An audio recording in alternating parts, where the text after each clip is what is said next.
இன்றைக்கு வந்து சிம்பிளாக செய்கிற போலி ரெசிபியோட வந்திருக்கிறேன். ஸோ இந்த போலி ரெசிபி உங்களுக்கு எப்படி செய்கிறேன்னு சொல்லி ஸ்டெப் பை ஸ்டெப் காட்டுத்தரேன். நீங்கள் இந்த சேனலுக்கு வந்து என்ன சப்ஸ்கிரைப் பண்ணாட்டிக்கு சப்ஸ்கிரைப் பட்டன் அமைத்தி அதுக்கு பக்கத்துக்கு பெல் ஐக்கான் அமைத்தினா தான் நான் அப்லோட் பண்ணுற வீடியோஸ் எல்லாம் உங்களுக்கு நோட்டிஃபிகேஷன்ஸ் வரும். ஸோ இந்த போலி வந்து எப்படி செய்கிறேன்னு சொல்லி உங்களுக்கு ஸ்டெப் பை ஸ்டெப் காட்டுத்தரேன்.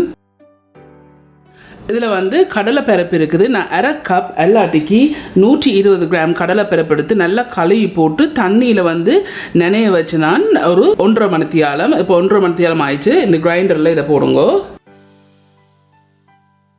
இதில் வந்து 3 ஏலக்காய் இருக்குது. இப்போ இதையும் இதில் போடுங்க. இதில் வந்து ப்ரௌன் சுகர் இருக்குது. உங்களுக்கு ப்ரௌன் சுகர் யூஸ் பண்ண விருப்பம் இல்லாட்டிக்கு நீங்கள் வந்து சர்க்கரை வைக்கலாம். பட் நான் எடுத்துருக்கேன் ப்ரௌன் சுகர். அரை கப் எல்லாட்டிக்கு 85 கிராம் வருது. இப்போ இதையும் இந்த கிரைண்டரில் போடுங்க. இதில் வந்து தண்ணி இருக்குது. அரை கப் எல்லாட்டிக்கு 125 ml தண்ணி இருக்குது. இந்த தண்ணியும் இதில் விடுங்க. இதில் வந்து தேங்காய் பூ இருக்குது. அரை கப் எல்லாட்டிக்கு 40 கிராம் திருவண்ண தேங்காய் பூ இருக்குது. இப்போ இதையும் இதில் போடுங்க. இதை மூடி போட்டு நல்லா பட்டை அரைச்செடுப்போம்.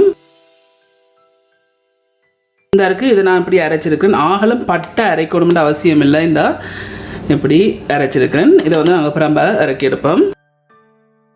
இந்த இருக்குது நான் பிரம்ப இறக்கி எடுத்திருக்கேன். இப்படி இறக்குன பிறகு வந்து நான் ஒரு பவுல் எடுத்திருக்கேன். எடுத்து வச்சுக்கொண்டு இதில் வந்து மா இருக்குது. 1 கப் எல்லாட்டிக்கு 175 கிராம் பச்சை மா இருக்குது. இப்போ இதை இதில் போடுங்க.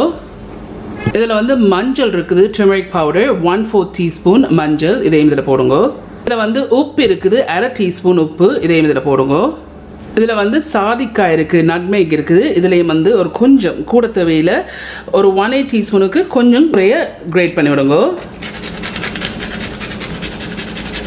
இந்த இருக்குது நட்மேக் வந்து நான் கிரேட் பண்ணியிருக்கேன். நிறைய போடையில் ஒரு கொஞ்சம் லைட்டாக தான் போட்டிருக்கேன். இப்போ இந்த ட்ரை இன்க்ரீடியன்ஸை மிக்ஸ் பண்ணி விடுங்க. இந்த இருக்குது இந்த ட்ரை இன்க்ரீடியன்ஸை நான் மிக்ஸ் பண்ணியிருக்கிறேன். மிக்ஸ் பண்ண பிறகு இந்த இருக்கு நான் அரைச்சி வச்சிருக்கிற இந்த கடலை பருப்பு இருக்குது. இப்போ இதை இதில் போடுங்க. இப்போ இதை மிக்ஸ் பண்ணுங்க. லைட்டாக மிக்ஸ் பண்ணியிருக்கிறேன். மிக்ஸ் பண்ண பிறகு இதில் வந்து தண்ணி இருக்குது. 1 கப் எல்லாட்டிக்கு 250 ml தண்ணி இருக்குது. இந்த பதம் வந்து நீங்கள் தோசையை குழைப்பீங்கல்ல அந்த பதத்துக்கு தான் நீங்கள் இதை கரைச்செடுக்கணும். இப்போ இதை விடுவோம். நான் 1 கப் எல்லாட்டிக்கு 250 ml தண்ணியும் விட்டுருக்கிறேன். இப்போ இதை நல்லா மிக்ஸ் பண்ணி விடுங்க. ஒரு லம்பும் இல்லாமல் இதை மிக்ஸ் பண்ணுங்க. நான் விட்ட தண்ணி காணாண்டோடைய அதில் இன்னொரு அரை கப் எல்லாட்டிக்கு 125 ml தண்ணி இருக்குது. இந்த தண்ணியை இதில் விடுங்க. நல்லா மிக்ஸ் பண்ணி விடுங்க. இந்த இருக்குது இதை நான் இப்படி கரைச்சிருக்கிறேன். ஆழம் திக்காமல ஆழம் தண்ணி இல்லாமல் இப்படி ஒரு பதத்துக்கு நான் கரைச்சிருக்கேன். இப்படி கரைச்சா பிறகு இதில் வந்து நான் பட்டர் எடுத்திருக்கேன். 1 டேபிள் ஸ்பூன் பட்டர். உங்களுக்கு பட்டர் போட விருப்பம் இல்லாட்டிக்கு நீங்கள் வந்து நெய் விடலாம். இப்போ இதை இதில் விடுங்க. விட்டுட்டு நல்லா மிக்ஸ் பண்ணி விடுங்க. இந்த இருக்குது இப்படி கரைச்சிருக்கேன். ஹீட்டை வந்து மீடியத்துக்கும் லோக்கும் இடையில் வச்சுருக்கேன். வச்சுக்கொண்டு இதில் வந்து நான் பட்டரை யூஸ் பண்ண போகிறேன். பட் உங்களுக்கு விருப்பம்னா நீங்கள் நெய் யூஸ் பண்ணுங்க. ஸோ இந்த பட்டரில் வந்து கொஞ்சம் விடுவோம்.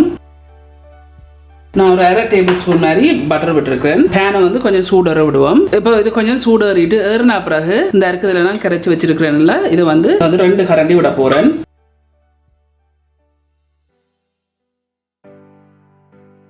இதை மூடி போட்டு நான் வேக விட போகிறேன். ஹீட்டை கூட்டி வச்சுறாங்க. என்னென்னு சொன்னால் கடலைப்பருப்பு வந்து நாங்கள் அவிக்காமல் போட்டுனாங்க. ஸோ அந்த கடலைப்பருப்பு பச்சையாக போடுடைய நல்லா அவிஞ்சு வரணும். ஸோ அதில் வந்து ஹீட்டை கூட்டி வச்சுறாதீங்க. ஒரு 4 நிமிஷம் இதில் நான் மூடி போட்டு வேக விட்டுனா இப்போ மேட்டு பக்கம் திருப்பி விடுவோம். திருப்பிட்டு இதுக்கு மேலே கொஞ்சம் பட்டர் விடுறேன். இனி மூடாமல் இதை வேக விடுவோம். இந்த இருக்குது நல்லா வேகிட்டுது. எனக்கு ஒரு கிட்டத்தட்ட ஒரு 8 நிமிஷம் எடுத்துருக்கு. ஏன்னு சொன்னால் அந்த கடலை பருப்பு வந்து பச்சையாக போட்டபடியாக இப்படி இருக்கல இப்படி வரைக்கும் இதை இறக்கிடுங்க. நான் இருக்கிற மிச்சத்தையும் இதே மாதிரி எல்லாத்தையும் செய்து எடுக்க போகிறேன். ஸோ இந்த இருக்குது இந்த போலி வந்து செய்து முடிஞ்சுது. நல்லா பர்ஃபெக்டாக வந்திருக்கு. நல்ல ஈஸியான நல்ல டேஸ்டான ரெசிபி. நல்லா பர்ஃபெக்டாக சாஃப்டாக வந்திருக்கு.